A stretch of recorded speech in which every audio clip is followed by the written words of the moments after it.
congolais qui s'est réuni suite à une décision commune de donner un peu un écho à tout ce qui se passe dans le monde arabe actuellement. Donc notamment la Tunisie, on a vu, avec l'Égypte, et on s'est dit mais pourquoi pas chez nous. Voilà, sachant qu'il y a des exactions qui sont faites au niveau du Kivu, et je pense qu'il arrive un moment donné où il faut savoir dire stop. En tant que Congolais, peu importe l'endroit où on se trouve, on prend conscience quand même qu'on appartient à une terre, et cette terre c'est la nôtre, celle de nos ancêtres, et il faut savoir la défendre. La RDC, c'est pas uniquement Kinshasa. C'est un grand pays avec plusieurs régions et parce qu'on se sent congolais, on se sent d'une manière ou d'une autre concerné par tout ce qui se passe là-bas. Des femmes violées, des enfants, des bébés violés, des hommes tués. On est sous occupation, ça c'est sûr et certain. Alors que faire? Donc c'est suite à ça qu'on a décidé donc de se réunir ensemble et de donner de la voix. Pourquoi? Parce que effectivement donc on va parler de ces violences faites aux femmes. On va parler du tripouillage, entre parenthèses, de la Constitution, des opposants qui sont tués, Floribert Chebeya, Armand Tungul, on a bien vu, et il y en a d'autres. Alors c'est soit on se tait, on dit rien, et je pense que vraiment la RDC, nous ne sommes pas un peuple de prostituées, non.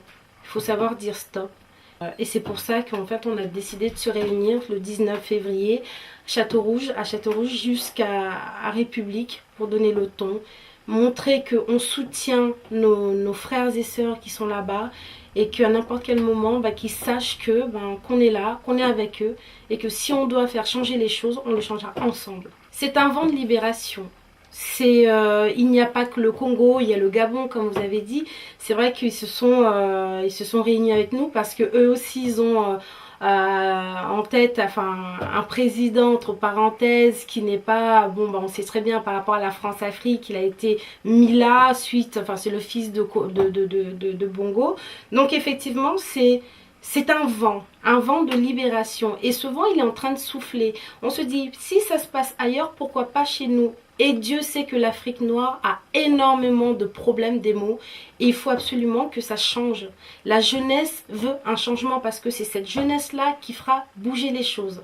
Ça suffit, on a subi, la plupart des pays africains ont 50 ans d'indépendance, mais elle est où cette indépendance? Elle est où cette démocratie? Donc maintenant, c'est à nous de dire stop aux choses. C'était une joie de voir que tous ces pays-là se sont réunis avec les Congolais. C'est les mêmes raisons de toute façon qui font que on se réunit pour dire stop. À la suite de toute façon, c'est sûr qu'elle est en train de se préparer, sachant que vraiment c'est un message solennel que j'envoie à toute la communauté congolaise de la diaspora. Dans un premier temps, réunissons-nous. Le Congo est riche de personnes, mais vraiment qui sont compétentes, qui peuvent arriver, qui peuvent apporter leur soutien et leur savoir-faire, leur matière grise. Le 12 mars, Kagame vient en France. Il sera reçu par le président Nicolas Sarkozy.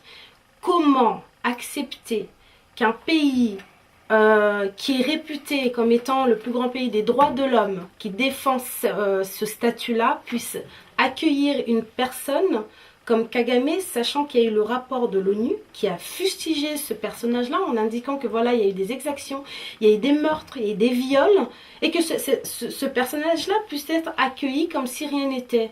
C'est une aberration et il faut savoir dire stop. Nous, on ne veut plus d'un Kabila, on ne veut plus, on sait très bien que ce pantin-là a été mis en place par un Kagame qui va venir en France.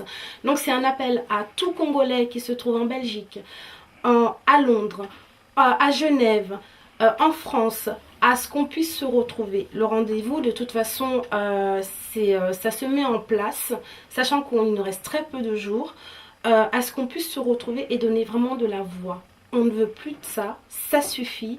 Pour le moment, il n'y a qu'une seule cause, c'est sauver notre pays. Seul, on ne pourra pas, c'est tous ensemble, unis, peu importe nos différends, panafricanisme. Cet appel concerne également nos frères et sœurs de toute l'Afrique entière. Je pense qu'en fait c'est maintenant, il faut que vraiment qu'on se regroupe, on a besoin de vous, on a besoin de français, on a besoin d'allemands, d'espagnols, tout ce que vous voulez, c'est qu'on se retrouve pour cette même cause-là, défendons nos droits.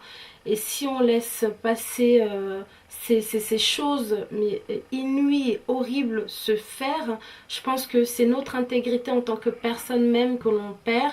Le cours de l'histoire est en train de s'écrire, écrivons-la et on a vraiment besoin de tous.